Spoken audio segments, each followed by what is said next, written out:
Praise Lord. Greetings to all in the name of our Lord and Savior Jesus Christ.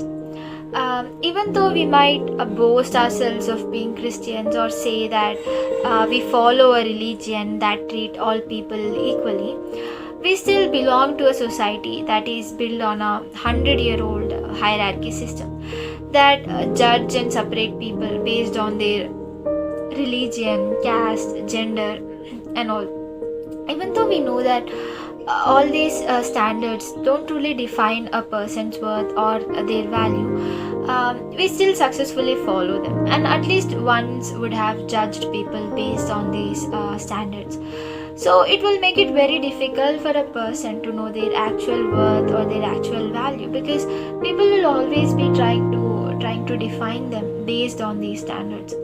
So, what can you say about a young Indian woman who lived in such a society that strictly followed all these standards and defined and positioned each other based on them? It was also a time when women were given very low position in the society, and child marriages, sati, untouchability were taking place, and only the higher caste people were dominant in the society.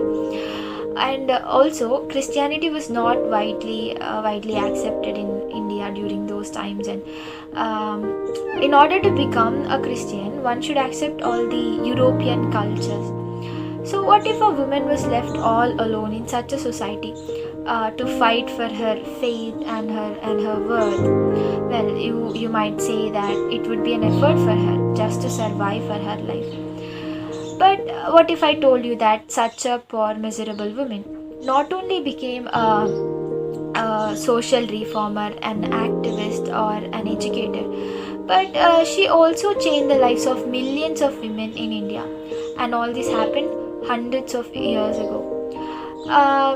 In the 19th century India, the position of women were so pathetic. It was even difficult for man to stand up for the cause of women.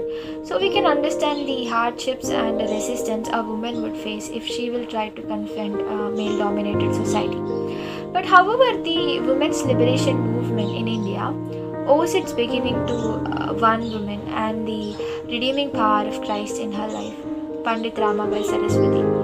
Born into the religious Brahmin caste family in 1858, Ramabai spent almost a decade studying and understanding all the Hindu scriptures and the Sanskrit scriptures to find her worth, to find her freedom. But little did she know that at age 25, Jesus would prove to her that he was the greatest liberator that ever existed. Breaking the normative Indian practice, Ramabai learned Sanskrit from her father.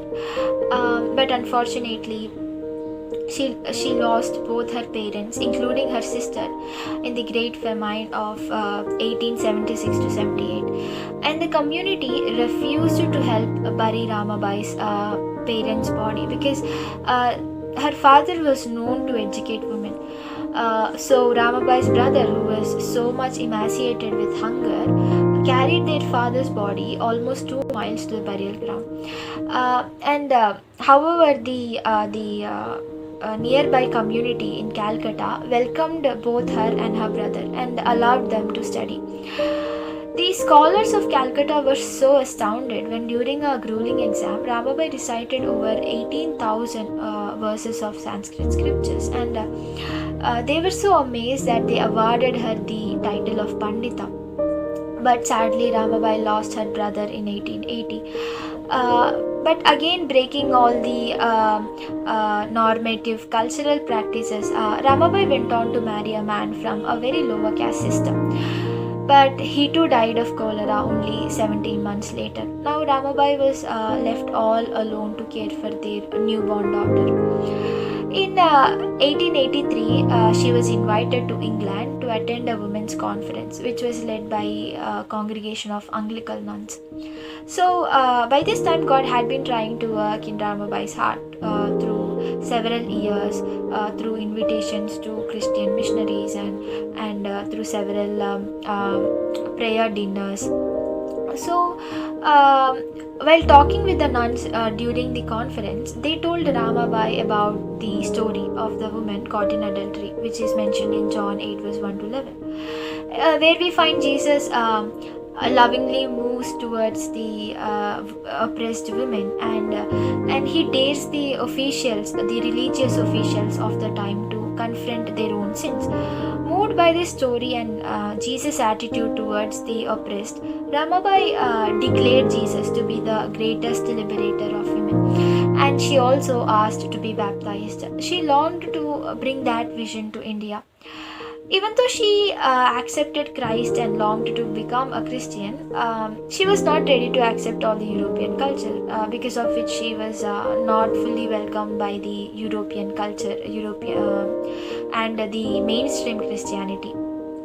So, even if she was not fully welcomed by her native culture or the mainstream Christianity or the European people, she never tried to fit in any of these categories or any of these groups. She clung to the personhood of Jesus, depicting his love and mercy to thousands of people who society judged unworthy of value. She taught and believed that the personhood of Jesus was what gave her the ability to serve, liberate, and help others. And Christ's message of salvation was what set her free, and she extended this message until she died. Ramabai's daughter Manorama would have taken over the Mukti missions that she started, but unfortunately Ramabai's daughter died in 1921, a year before Ramabai's death in 1922. Ramabai, she watched all people die, all people that she loved die before her, and also she was not fully accepted by all the people around her. She was criticized by people, by both the native Hindu community as well as the Protestant community, for not ascribing to the practices and the standards that people expected from her. But she realized that the trappings of religion can inhibit the believers from possessing the actual truth. That is why when we look at Ramabai's life, we find Ramabai never tried living a religious life, but she always, her ministry was always Christ-centric, focusing on the command to love thy neighbor. She was such a rare and unique Indian woman who had such a strong character, so daring yet so compassionate. Her self-giving love continues to inspire even today. What we understand from Ramabai's life is that people will always try to define us based on some standards that they have created. If we allow them, or if we allow our worth to be defined by temporary things or people who don't even know us, we will only receive a temporary happiness or satisfaction to live our lives.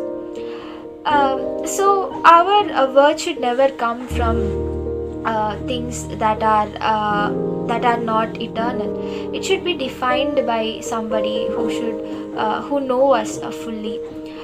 So, like Ramabai, instead of trying to fit into any of these hierarchical groups or any of these standards, or letting our worth be defined by people's labels or their positions, we should cling to the personhood of Jesus, in whom our true worth is found. So, just like Ramabai, when we realize our worth in Christ, we too will become worthy, beautiful, chosen, precious, and fully known. There is freedom when our worth is found in Christ. Thank you.